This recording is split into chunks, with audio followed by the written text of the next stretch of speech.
এটা একটা বোঝা গেল কালেমা পড়া। এবার চলেন সালাত।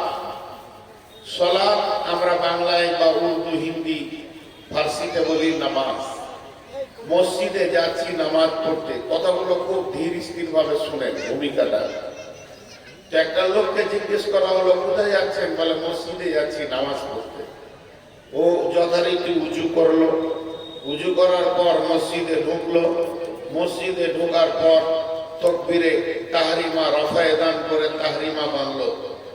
তো এখন ওর তাহরিমা বাঁধা দেখে আমি ওই রাস্তা দিয়ে ওর সামনে দিয়ে হাঁটতে গেছি, আপনি হাত বের করলেন, সালাত করছে, যে না সামনে হাঁটা যাবে না।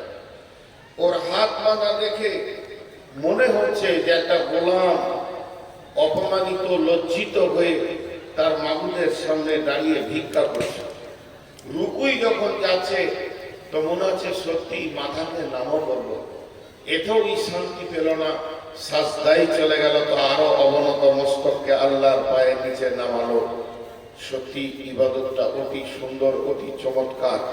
একজন গোলাম তার গোলামিত্বের বহির প্রকাশ, একজন গোলাম তার গোলামিত্বের বহির প্রকাশ। ভিতরে কালেমা পড়েছি, আমি আল্লাহর গোলাম হয়ে গেছি, তার বহির প্রকাশ আমি কাজের মাধ্যম দিয়ে আল্লাহকে করছি, মসজিদে গিয়ে সালাত আদায় করছি, এটা বোঝা গেল। তাহলে কালেমা বোঝা গেল, সালাত বোঝা গেল। এবার হজ, ওয়ালিল্লাহি আলান নাসি হিজ্জুল বাইতি মান ইসতাতাআ ইলাইহি সাবিলা। আল্লাহ তাবারাক ওয়া তাআলা বলছেন, যদি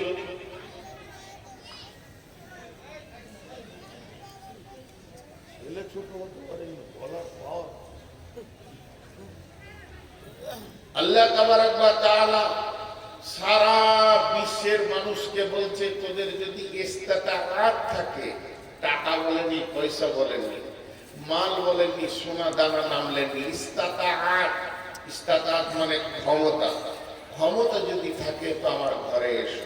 আমরা তর্জমা করি টাকা পয়সা, কিন্তু ক্ষমতা থাকলে আপনি হেঁটে যান, লিভারি করে যান, উড়ে যান, প্লেনে যান, সাইকেলে যান। এখন তো বর্ডার হয়ে গেছে, তাই প্রতিবন্ধকতা, তাছাড়া তো ছাড়াই ছিল। এক জামানায় রসুলের জামানায় সারা বিশ্ব সেখানে গিয়ে উট, গরু, ওই উটের উপরে, গাধার উপরে সওয়ার হয়ে গিয়ে হজ পালন করেছেন। তো যাই হোক, এবার আমরা হজ করতে যাব।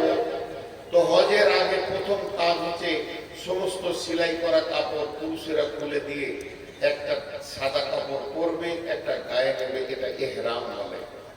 ইহরাম দিয়ে শুরু হলো, আল্লাহর ঘরের দরজায় কাঁদছে ঘুরছে, রব্বানা আতিনা ফিদ দুনিয়া হাসানাতাও ওয়া ফিল আখিরাতি হাসানাতাও ওয়া কিনা আযাবান নার, রব্বানা ফাগফির লানা যুনুবানা, রব্বানা আতমিম আলাইনা নূরানা ওয়াগফির লানা। এই যে তওয়াব করছে, কাঁদছে, তওয়াব করছে, কাঁদছে।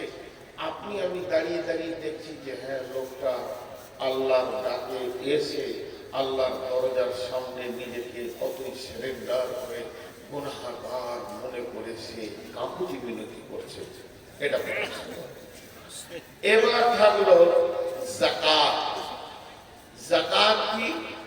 যাকাতের আবিধানিক অর্থ হলো পাক করনে ওয়ালি, পবিত্র করে। যে নিজে পবিত্র কি, সে পবিত্র করে। যেমন এক কথায় বুঝাতে গেলে সাবান ময়লা ছাড়িয়ে দেয়। আবার যাকাত আমি বছরে পার্সেন্টেজ হিসেবে দিয়ে দিব, আমার মাল পাক হয়ে যাবে, পবিত্র হয়ে যাবে। একটা লোক বছরে যাকাত দিচ্ছে, উটের যাকাত, গরুর যাকাত, ঘোড়ার যাকাত, আপনার কিনা ছাগলের যাকাত, দুম্বার যাকাত, তার মাল আছে সোনার উপর যাকাত, টাকার যাকাত, ধনমালের যাকাত, সে দিচ্ছে। তো বোঝা গেল আল্লাহর হুকুম আদায় করছে। তাহলে আমি কালেমার কথা বললাম, আমি নামাজের কথা বললাম, আমি যাকাতের কথা বললাম, আমি হজের কথা বললাম, কিন্তু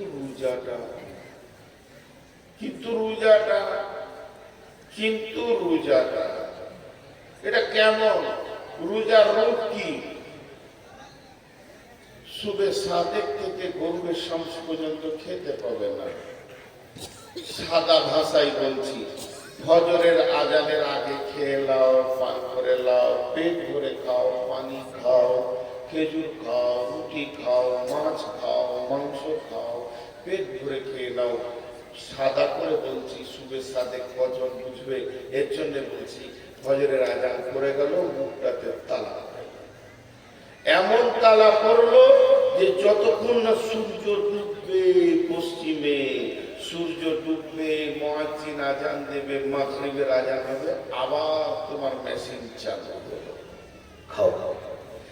এইটুকু টাইম তুমি খেতে পাবে না, পান করতে পাবে না, খেতে পাবে না, পান করতে পাবে না, খেতেও পাবে না, পান করতে পাবে না। তা আল্লাহকে যদি হালকা করে বলি, আমরা সবাই ইশারায় বুঝে নেন, আল্লাহকে যদি হালকা করে বলি, আল্লাহ খেতে পান করতে নাই পেছি না, তো যেটা আমার হালাল বিবি ওইটাকে নিয়ে তো খানিক সময়টা কাটিয়ে দুপুরটা, বলছে খবরদার ওর গায়ে হাত দিবি, সেটাও পাবি না, না যৌবন জগতে পাবি, না পেটে পাবি, না খেতে পাবি। আবার কোন ইবাদত, মুখ বন্ধ। আল্লাহ বলছেন বিসমিল্লাহির রহমানির রহিম, ইয়া আইয়ুহাল্লাযীনা আমানু, হে ঈমানদারেরা, কুতিবা আলাইকুমুস সিয়াম, আমি তোমাদের উপরে রেজুলেশন করে দিলাম, লিখিত করে দিলাম রমজানের রোজাকে। কুতিবা আলাইকুমুস সিয়াম, আমি ফরজ করে দিলাম রোজাকে। কামা কুতিবা আলাল্লাযীনা মিন ক্বাবলিকুম, যেমন তোমাদের পূর্বপুরুষের উপরেও আমি রোজাকে ফরজ করেছিলাম।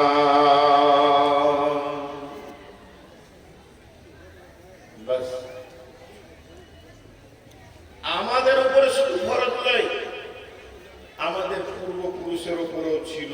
তবে একটা কথা জেনে রাখবেন, তাদের রোজাগুলো ইনকমপ্লিট ছিল, কমপ্লিট ছিল না। বিশ্ব নবীর জামানায় রোজার পুরো গঠনটা কমপ্লিট হলো। আপনারা সবাই একবার মুখ খুলেন, আল্লাহর রাস্তে মেয়েরা জালসা শুনছে, সবাই বলে না মেয়েরা জালসা শুনছে, আর আলিকুল নাই, ও আসছে না কেন, ওকে এত ভালোবাসছি তো বাবা দূরে দূরে থাকছে। মানুষ যাকে ভালোবাসে তাকে কাছে পেতে চায়। ও খেপা ভাবছে হয়তো যে আমার ঘাড়ে বসলো, হয়তো চেয়ার ছেড়ে। জি, কোথায় আছো বাবু, এসো শোনা, দরকার আছে ছোট্ট মতো। তোমাকেই বলবো মনে করছি, আর তুমি কোথায় লুকিয়ে বসে। যা ঘুম টুম হলো, পেচ্ছাপ পায়খানা করে নেন না, শুয়ে পড়েন। এইখানে আমার চুপ পেয়েছে,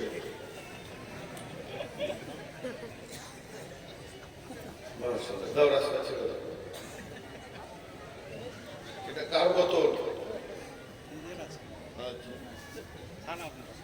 তো আমার খালি প্রশ্নটা বেশি, 2 মিনিট শুনেন, তারপর আমি একটা পয়েন্ট দিয়ে কথা বলবো এবং উদাহরণ দিয়ে। এই আল্লাহ, এখন আল্লাহকে জিজ্ঞেস করছি, এই আল্লাহ, আপনি যে আমাদেরকে বললেন তোমাদের উপরে রোজাকে ফরজ করে দিয়েছি মাবুদ, মেনে নিলাম, মেনে নিলাম, মেনে নিলাম। গোলাম হিসাবে এতটুকু আপনার কথা প্রত্যাখ্যান করলাম না। তবে রোজা কেমন? রুকু করার নাম রোজা, না সাজদা করার নাম রোজা, না দাঁড়িয়ে থাকার নাম রোজা? রোজার রূপটা আপনি বলে দেন, রোজার রূপটা কেমন, তার চেহারাটা কেমন? আল্লাহ তাবারাক ওয়া তাআলা বলছেন, গোলাম রে, সুবে সাদিক অর্থাৎ ফজরের আগে খাওয়া পান করা তুমি করে নেবে, আর যতক্ষণ পর্যন্ত সূর্য না ডুববে ততক্ষণ পর্যন্ত খাওয়া পান করার কাছে তুমি যাবে না।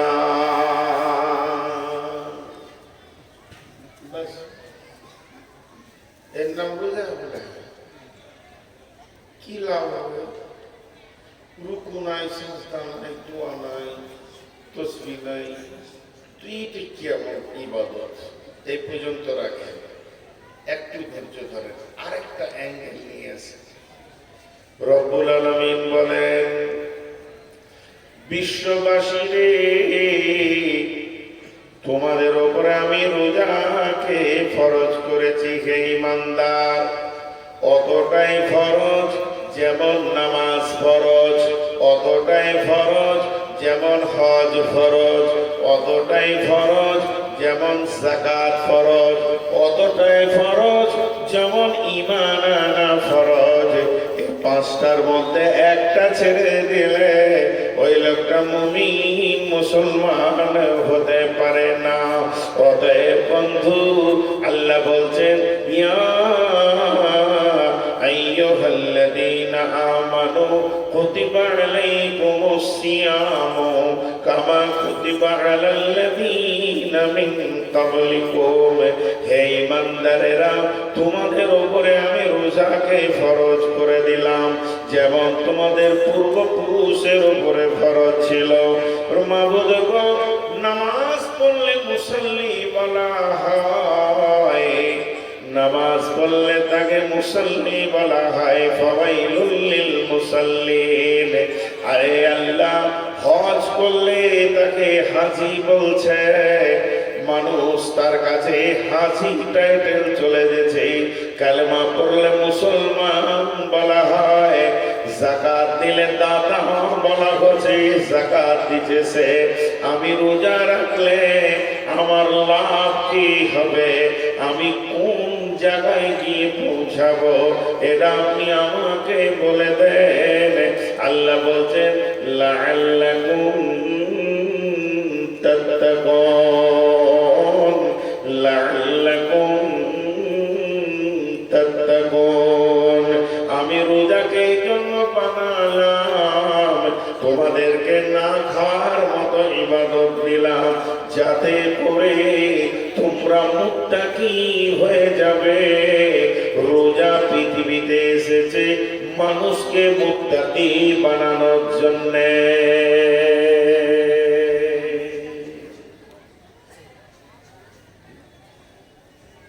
রোজা এসেছে মানুষকে মুত্তাকি বানানোর জন্য। কি আজীব, আল্লাহর প্ল্যানটা কি সুন্দর।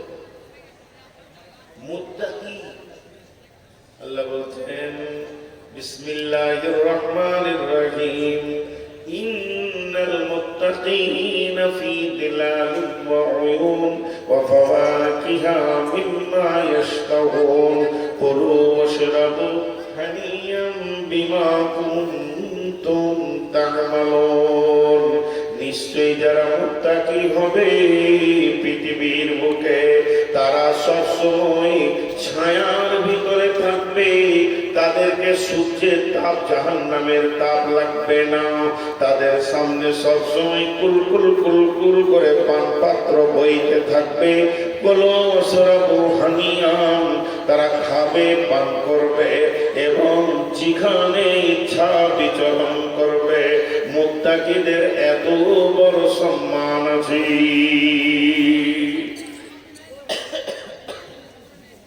নাম্বার 2, মুত্তাকি হলে কি লাভ হবে? আল্লাহ বলেছেন, ইন্নালিল মুত্তাকিনা মাফাজা হাদাইকা ওয়া আনাবা ওয়া কাওয়াইবা আতরাবা ওয়া কাসান দিহাকা লা ইয়াসমাউনা ফিহা লাগওয়ান ওয়ালা কিযাবা। ও পৃথিবীর মানুষ, তোমরা যদি মুত্তাকি হও, তোমাদের কোনো চিন্তা নাই। এখন আমরা সভাপুরের মাটিতে বসে আছি, আর আমার আল্লাহ তাআলা পাকে বলছে, হে মুত্তাকির দল, তোমাদের কোনো চিন্তা নাই। যদি তোমরা মুত্তাকি হতে পারো, তাহলে তোমাদের কোনো চিন্তা নাই, কোনো টেনশন নাই। তোমরা কোথায় থাকবে? বাগানের ভিতরে বিচরণ করবে, যেখানে আঙ্গুর ভরপুর রয়েছে।